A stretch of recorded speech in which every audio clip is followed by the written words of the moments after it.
हरे कृष्णा। दंडवत प्रणाम सभी भक्तों को। आज के सत्र की शुरुआत हम भगवत गीता के दूसरे अध्याय के 72वें श्लोक से करेंगे। तो सर्वप्रथम हम वंदना करते हैं। वंदेहं श्री गुरु श्रीयुतापदकमलं श्री गुरून् वैष्णवांश्च श्रीरूपं साग्रजातं सहगणा रघुनाथान्वितं तं सजीवं साद्वैतं सावधूतं परिजनां सहितं कृष्णचैतन्यदेवं श्रीराधा कृष्णपदान् सहगणा ललिता श्रीविशाखान्वितांश्च। ॐ अज्ञानतिमिरान्धस्य ज्ञानाञ्जनाशलाकया चक्षुरुन्मिलितं येन तस्मै श्रीगुरवे नमः। वाञ्छाकल्पतरुभ्यश्च कृपासिन्धुभ्य एव च पतितानां पावनेभ्यो वैष्णवेभ्यो नमो नमः। भज श्री कृष्ण चैतन्य प्रभु नित्यानंद श्री अद्वैत गदाधर श्रीवासादि गौर भक्तवृंद। हरे कृष्णा कृष्णा कृष्णा हरे हरे, हरे राम राम राम हरे हरे। सर्वप्रथम मैं मेरे गुरुदेव ओम विष्णुपाद अष्टोत्तर श्री श्रीमद् भक्ति विभूत बोधायन गोस्वामी महाराज के चरणों में वंदन करता हूँ। तत्पश्चात परम गुरुदेव नित्यलीला प्रविष्ट ओम विष्णुपाद अष्टोत्तर श्री श्रीमद् भक्ति प्रमोद पुरी गोस्वामी महाराज के चरणों में वंदन करता हूँ। और जगत गुरु नित्यलीला प्रविष्ट ओम विष्णुपाद अष्टोत्तर श्री श्रीमद् भक्ति सिद्धांत सरस्वती ठाकुर प्रभुपाद जी के चरणों में वंदन करता हूँ। तो हम यह श्लोक पढ़ते हैं।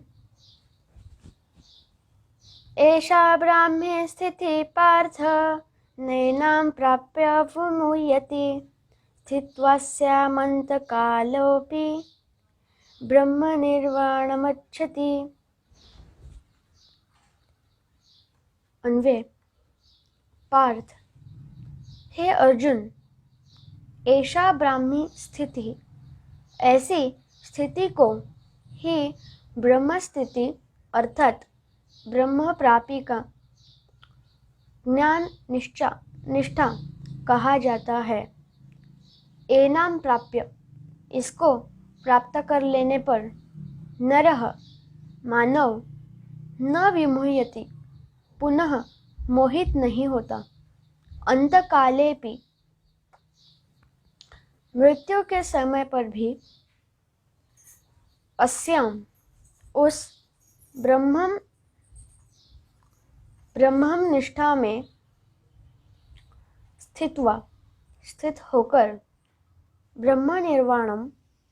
ब्रह्म निर्वाण अर्थात जड़ मुक्ति ऋच्छति प्राप्त करता है। अनुवाद। हे पार्थ, इसे ब्राह्मी स्थिति कहते हैं। इसे प्राप्त कर लेने पर सांसारिक मोह शेष नहीं रहता। मृत्यु के समय क्षण मात्र भी इस अवस्था के प्राप्त हो जाने पर चिन्मय धाम प्राप्त हो जाता है। रसिक रंजन। इस प्रकार की स्थिति को ही ब्राह्मी स्थिति कहते हैं।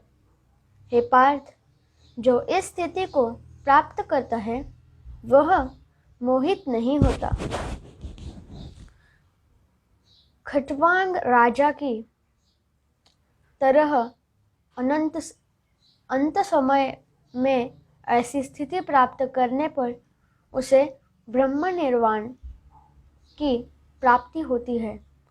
ब्रह्म प्राप्ति का स्थिति को ब्रह्म में स्थिति कहते हैं। ब्रह्म को प्राप्त करने वाली जड़ मुक्ति को ब्रह्म निर्वाण कहते हैं। जड़ से विलक्षण तत्व का नाम ब्रह्म है। इस तत्व में अवस्थित होने से अप्राकृत रस की प्राप्ति होती है। रसिकास्वादिनी, श्री कृष्ण इस अध्याय का निष्कर्ष बता रहे हैं। हे पार्थ, यह ब्रह्म प्राप्ति का निष्ठा है। इसे प्राप्त कर लेने पर सांसारिक मोह नष्ट हो जाता है। मृत्यु के समय पर इसमें अवस्थित होकर मनुष्य निर्वाण अर्थात ब्रह्म की प्राप्ति करता है। जो बाल्यकाल से ही ब्रह्मनिष्ठा का अभ्यास करते हैं अर्थात परमेश्वर की आराधना द्वारा विशुद्ध चित्त हो जाता है, वे पुनः सांसारिक मोह को प्राप्त नहीं होते और मृत्यु के पश्चात भगवत धाम गमन करते हैं। तो हमने अभी 72वां श्लोक पढ़ा। तो इस श्लोक के साथ साथ यह अध्याय, दूसरा अध्याय सांख्य योग समाप्त हुआ है। अगला तीसरा अध्याय है कर्म योग। तो हम अब कर्म योग की शुरुआत करेंगे। पहला श्लोक।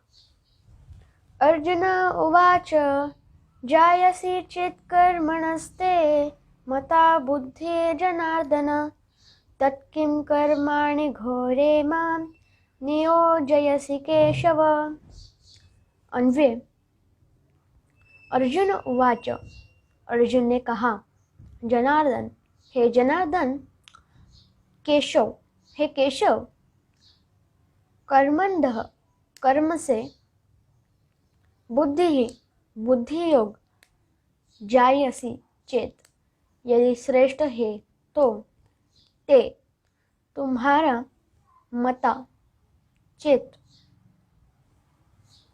यदि मत है, तत्, तो, किम, किस लिए, घोर, हिंसात्मक, कर्मणि, कर्म में, माम, मुझे, नियोजसी, नियुक्त कर रहे हो। अनुवाद। अर्जुन ने कहा, हे जनार्दन, हे केशव, सात्विक और राजसिक कर्म की अपेक्षा आप यदि व्यवसायत्मिका बुद्धि को ही श्रेष्ठ मानते हैं तो आप मुझे युद्ध जैसे हिंसात्मक कर्म में नियुक्त क्यों कर रहे हैं। रसिकरंजन। हे जनार्दन, हे केशव, आपके मत के अनुसार कर्म आदि की अपेक्षा व्यवसायत्मिका गुणातीत भक्ति विषयिनी बुद्धि ही यदि श्रेष्ठ है तो फिर मुझे घोर युद्ध रूपी कर्म करने की अनुमति क्यों दे रहे हो। रसिकास्वादिनी। तृतीय अध्याय में श्लोक 1 से 35वें श्लोक तक विस्तृत रूप में भगवद अर्पित निष्काम कर्म का एवं श्लोक 37 और 37 लेकर 43वें श्लोक तक काम और क्रोध पर विजय प्राप्ति के ज्ञान का वर्णन हुआ है। इससे पूर्व ज्ञानी योग एवं निष्काम कर्म योग की अपेक्षा त्रिगुणातीत अवस्था प्रापक गुणातीत भक्ति योग के उत्कर्ष श्रेष्ठत्व की आलोचना की गई है। इसलिए अर्जुन युद्ध को स्वधर्म कहने वाले भगवान को अपनी उत्सुकता दिखाते हुए तथा सख्य भाव से तिरस्कार करते हुए, हे जनार्दन, हे केशव, कर्म से श्रेष्ठ बुद्धि अर्थात व्यवसायत्मिका गुणातीत भक्ति ही यदि आपके मत के अनुसार श्रेष्ठ है, तो आप मुझे घोर हिंसात्मक युद्ध कर्म में प्रवर्तित क्यों कर रहे हो? जनार्दन शब्द का अर्थ है कि अपनी आज्ञा द्वारा ही स्वजनों को पीड़ा प्रदान करते हैं, और केशव शब्द के अनुसार कोई भी आपकी आज्ञा का उल्लंघन नहीं कर सकता। कह का अर्थ है ब्रह्मा और ईश का अर्थ है महादेव, अर्थात श्री कृष्ण दोनों को वश करने में समर्थ है, अतएव केशव कहा गया है। दूसरा श्लोक। व्यामिश्रेणेव वाक्येन बुद्धिं मोहयसीव मे तदेकं वद निश्चित्य येन श्रेयो हमाम्युयाम्। अन्वय। व्यामिश्रेण इव जो संदेहजनक है, वाक्यों द्वारा मैं मेरा बुद्धि को मोहयसी इव मोहित सी कर रही है, अतः इसलिए येन जिसके द्वारा अहम मैं श्रेयः कल्याण अपनुयाम प्राप्त कर सकूं, तत् एकम वही एक बात निश्चित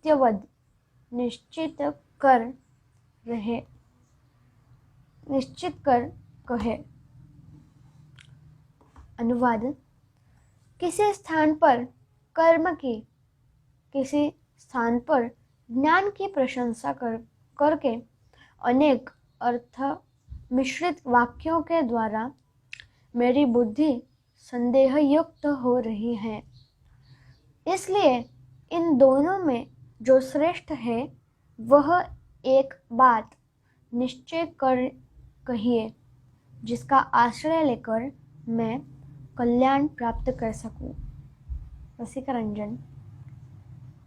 आपने जो उपदेश मुझे दिए हैं वे श्रवण करने से नाना प्रकार के अर्थों वाले लगते हैं, क्योंकि कहिए तो आप भक्त कृपा से प्राप्त होने वाली निर्गुणा भक्ति का उपदेश दे रहे हैं, और कहीं पुनः मेरे अधिकार को बताते हुए कर्म करने का आदेश दे रहे हैं। इसमें मेरा कहना यह है कि राजस कर्म से सात्विक कर्म श्रेष्ठ है एवं सात्विक कर्म से ज्ञान श्रेष्ठ है। ज्ञान भी सात्विक कर्म विशेष है। यदि मेरा निर्गुण भक्ति प्राप्त करने का अधिकार न हो तो मुझे सात्विक कर्म अर्थात ज्ञान की शिक्षा दीजिए, जिससे मैं संसार बंधन से मुक्त हो जाऊं। कर्म के अधिकारियों को कर्म की शिक्षा देना ही उचित है। इसलिए निश्चय पूर्वक मुझे एक उपदेश दीजिए। यदि कहो, हे सखा अर्जुन, गुणातीत भक्ति ही सर्वोत्कृष्ट है, यह तो सत्य है, किंतु ऐसी भक्ति एकमात्र मेरे किसी स्वच्छंद एकांतिक महाभक्त की कृपा के द्वारा ही प्राप्त होती है। यह किसी मनुष्य को अपनी चेष्टा से प्राप्त नहीं होती। इसलिए निस्त्रैगुण्य हो जाओ। गुणातीत मेरी भक्ति के द्वारा तुम गुणातीत हो जाओगे।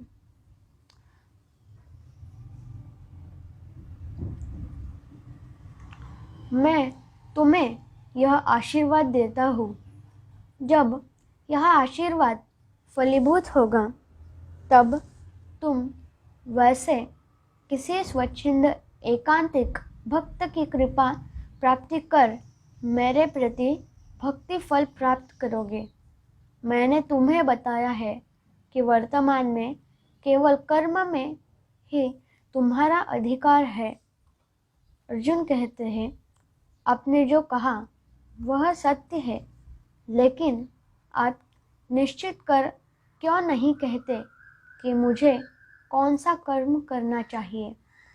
आप मुझे संदेह सागर में क्यों डुबो रहे हो? विशेषतः आपके द्वारा सम्यक रूप से कहे गए अनेक अर्थों वाले मिश्रित वाक्य मेरी बुद्धि को विमोहित कर रहे हैं। जैसे आपने कहा, कर्म में ही तुम्हारा अधिकार है। पुनः आपने कहा, सिद्धि व असिद्धि में समभाव होने को ही योग कहते हैं। बुद्धिमान व्यक्ति इस संसार में पाप व पुण्य दोनों का ही त्याग करते हैं। इसलिए योग के लिए यत्न करो। योग ही कर्म का कौशल है। इस स्थान पर योग शब्द द्वारा आप ज्ञान का ही प्रतिपादन कर रहे हैं। जब तुम्हारी बुद्धि मोह जाल का अतिक्रम कर जाएगी, इस वाक्य के द्वारा आप केवल शुद्ध ज्ञान की बात ही कर रहे हैं। अर्जुन आगे कहते हैं, वस्तुतः इस स्थान पर निश्चयात्मक इव शब्द द्वारा आपके वाक्य अनेक अर्थों वाले नहीं हैं। आप कृपालु हैं। आपकी मुझे मोहित करने की इच्छा भी नहीं है। ऐसा भी नहीं है कि मैं आपके गूढ़ वाक्यों का अर्थ नहीं समझ रहा हूँ, लेकिन फिर भी आपका स्पष्टपूर्वक बोलना ही उचित है। यही भावार्थ है। अर्जुन आगे कह रहे हैं, इसलिए जिससे मेरा कल्याण हो उस एक मार्ग को आप निश्चय कर उपदेश कीजिए। इसका गूढ़ अभिप्राय यह है कि राजसिक कर्म से सात्विक कर्म श्रेष्ठ है। सात्विक कर्म से ज्ञान श्रेष्ठ है, किंतु वह भी सात्विक ही है। निर्गुण भक्ति ज्ञान से अति श्रेष्ठ है। इसमें यदि यह भक्ति मेरे लिए संभव नहीं है तो आप मुझे फिर एकमात्र सात्विक ज्ञान का ही उपदेश दीजिए। उसके द्वारा ही मैं इस दुखमय संसार के बंधन से मुक्त हो सकूंगा। तीसरा श्लोक। श्री भगवान वाच, लोकोऽस्मिन् द्विविधा निष्ठा पुरा प्रोक्ता मया नघ, ज्ञानयोगेन सांख्यानां कर्मयोगेन योगिनाम्। अन्वय। श्री भगवान उवाच, श्री भगवान ने कहा, अनघ हे निष्पाप, अस्मिन् लोके इस लोक में द्विविधा निष्ठा दो प्रकार की निष्ठा मया मेरे द्वारा पूरा उक्ता पहले ही बताया है। सांख्य नाम सांख्यवादी ज्ञानियों की, ज्ञान योगेन ज्ञान योग के द्वारा, योगी नाम एवं योगियों की कर्म योगेन कर्म योग के द्वारा निष्ठा भवति निष्ठा होती है।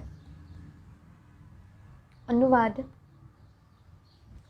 श्री भगवान ने कहा, हे निष्पाप अनघ, पिछले अध्याय में मैंने इस श्लोक में 2 प्रकार की निष्ठा का वर्णन किया है।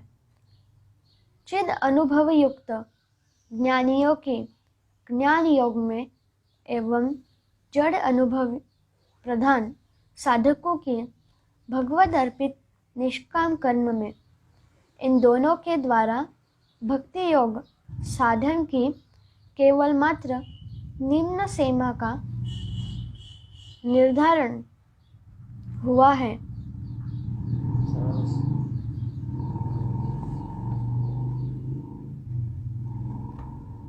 वस्तुतः भक्ति प्राप्त करने की सीढ़ी एक ही है। आरोही की अवस्था क्रम में निष्ठा के कारण केवल 2 प्रकार की प्रतीत होती है। रसिक रंजन। भगवान ने कहा, मैंने इससे पहले अध्याय में जो कहा है उसमें मेरा ऐसा उपदेश नहीं है कि सांख्य योग और कर्म योग परस्पर अलग अलग रूप से मोक्ष प्राप्ति के साधन है। भक्ति योग को छोड़कर और कोई मोक्ष प्राप्ति का उपाय नहीं है। उस भक्ति योग के साधन में निष्ठा 2 प्रकार की है। जो व्यक्ति शुद्ध अंतःकरण वाले हैं वे ज्ञान भूमिका में आरोहण करने का प्रयास करते हैं। ऐसे व्यक्तियों की सांख्य ज्ञान और योग में ही निष्ठा होती है। अंतःकरण शुद्ध करने के लिए बताई गई कर्म योग निष्ठा उनके लिए आदरणीय नहीं होती। वे सांख्य योग निष्ठा द्वारा ही भक्ति योग में आरोहण करने का प्रयास करते हैं। दूसरी ओर जिनका अंतःकरण शुद्ध नहीं हुआ वे भगवान में अर्पित निष्काम कर्म योग के द्वारा की ज्ञान की भूमिका पर आरोहण के लिए साधना करते हुए अंत में भक्ति द्वारा मोक्ष प्राप्त करते हैं।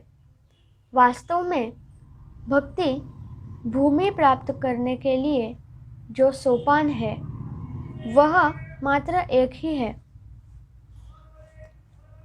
केवल आरोहियों की अवस्था के अनुसार केवल निष्ठा 2 प्रकार की होती है। रसिकास्वादिनी। इसके उत्तर में श्री भगवान कहते हैं, यदि मोक्ष के साधन रूप कर्म योग और ज्ञान योग को मैं परस्पर निरपेक्ष बताऊं तो तुम पुनः कहोगे कि इन दोनों में से किसी एक को निश्चित रूप से कहे, किंतु मैंने जो कर्म निष्ठा युक्त और ज्ञान निष्ठा युक्त 2 प्रकार की निष्ठा बताई है वह केवल पूर्व और परवर्ती अवस्था का भेद मात्र है। वस्तुतः ऐसा नहीं है कि मोक्ष के अधिकारी केवल 2 प्रकार के होते हैं।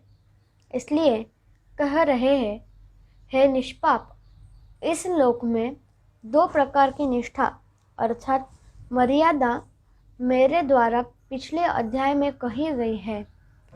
इसलिए सांख्य कहा गया है, अर्थात ज्ञानियों का अंतःकरण और अंतःकरण शुद्ध होने के कारण ज्ञान भूमिका में आरूढ़ हो जाता है और ज्ञान योग में निष्ठा से ही उनकी मर्यादा स्थापित होती है।